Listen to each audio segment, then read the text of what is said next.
Hello and welcome to the Water Railway in Lincolnshire.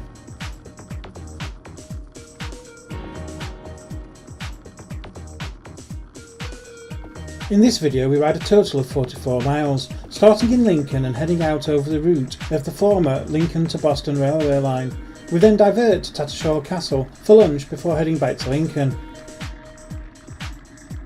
The route starts at the lay-by outside the rowing centre on Strava Route in Lincoln. As we head south east towards Tattershall, we use the alternative road or winter section of the Water Railway, but on the return journey we decided to tackle the field crossings to see how rough they actually were. In reality they were not difficult at all to cross, and a 25mm or larger road tyre should have little difficulty. After crossing the River Witham by the rowing centre, we immediately turn left and quickly pick up the official start of the Water Railway. After only a few hundred yards, it appears we've left the busy city of Lincoln far behind. The Water Railway is very popular with walkers and cyclists alike, but due to its length you can ride for a long time without meeting another trail user.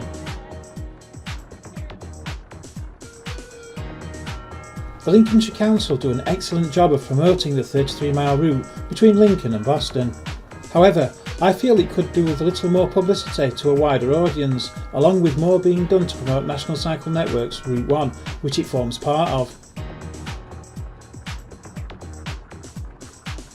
As you ride along the route, you will pass through the remains of the old railway stations.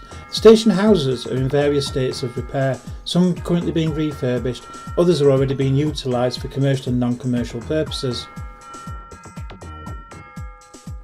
The Water Railway does pass through many small villages that once had their own stations, including Washingborough, Bardney, Southray, Stigswald, Kirkstead Bridge, where we actually crossed the river, and then on to Langrick Bridge and then finally Boston. One of the great things about the route is that there are various pieces of art installed along its length. It's great just to see how many pieces you can actually see and photograph on the journey. The cattle we are passing now is just one example of it. And these metallic flowers another.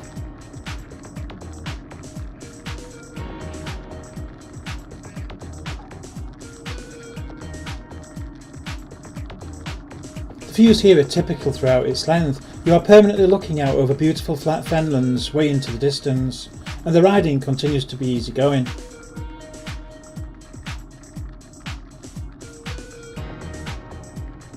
The bridge we are passing over now is above Bardney Lock. The lock was built where the new River Witham rejoins the old River Witham at the south end of Branston Island.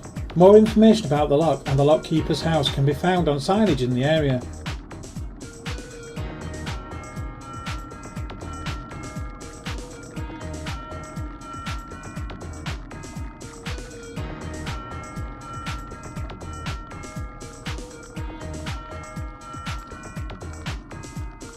When you reach the road section at Bardney, watch out for cars driving towards you on the wrong side of the road while they're trying to park up on the double yellow lines. In all seriousness though, Bardney is where you have the option of two routes. In winter, or following severely wet weather, the road section is highly recommended. The summer route isn't too terrible for an off-road section, and as I said earlier, a roadie with 25mm tyres should be able to traverse the fields fine. On this occasion we were taking the road route out. Also, we decided to take a quick stop in Bardney, so riding through the length of the village allowed us to see what was available. We eventually pulled up at the Old Angel Inn for refreshment and a comfort break. Quickly resuming the ride, we hit the road and followed the winter route towards Southray.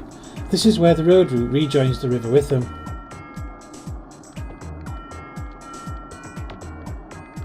The roads are very quiet and the route was well signposted, making this leg of the journey very easy to follow.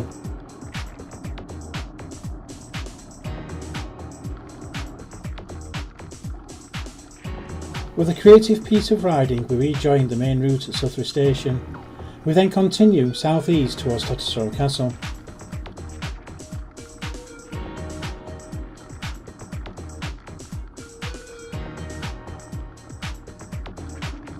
Once we rejoined the main route, we are rewarded by great fen views with big skies, and the odd piece of artwork thrown in for good measure.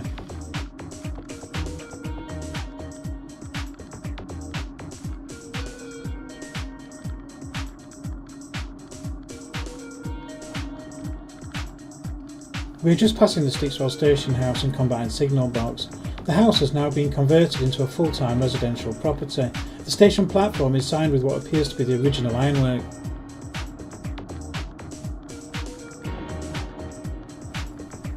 The Lincoln to Boston branch of the Great Northern Railway, whose route most of this cycle path follows, had a long history.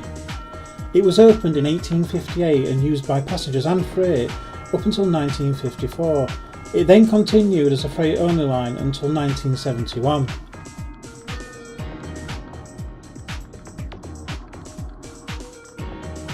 It's always nice to hold the gates for your cycling buddies, because you know one day they'll pay you back.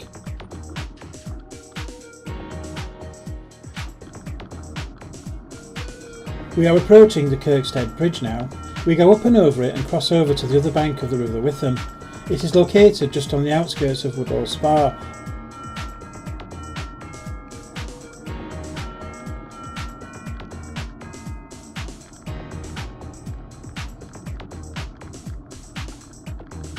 Passing the old station house at Woodhall Junction Railway, we once again rejoined the road.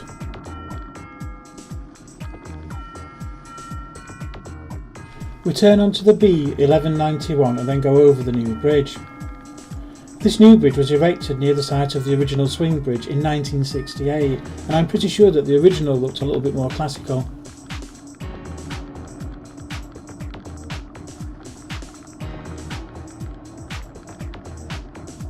We're not actually on the B1191 for long as we take the first left. Then we follow the path of the River Witham to Tattershall Bridge, where we leave the official route of the Water Railway and find some lunch.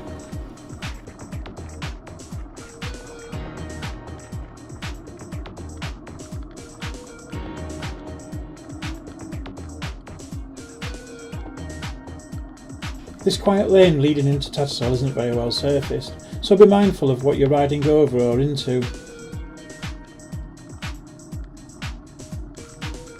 Keep an eye out as you ride south, as you should be able to spot Tattershall Castle in the distance on your left.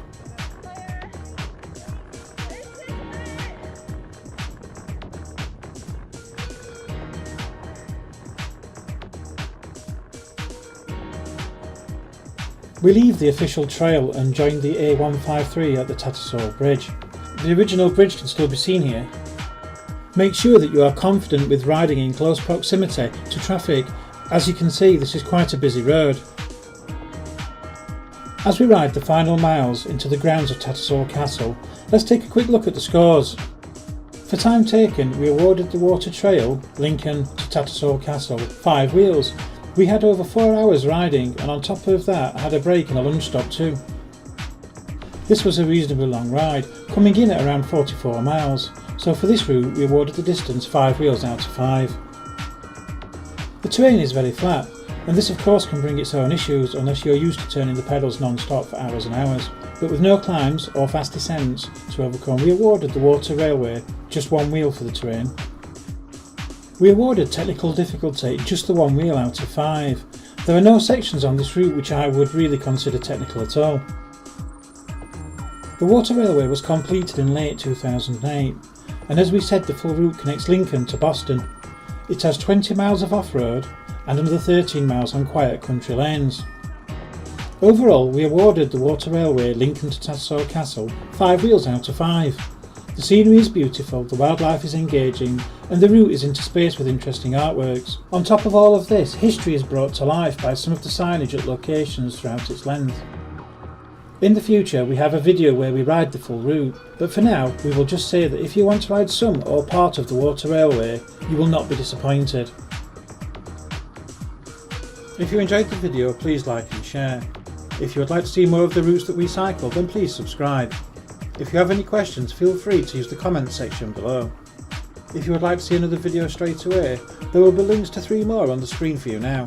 Until next time, stay safe on those trails, and thanks for watching.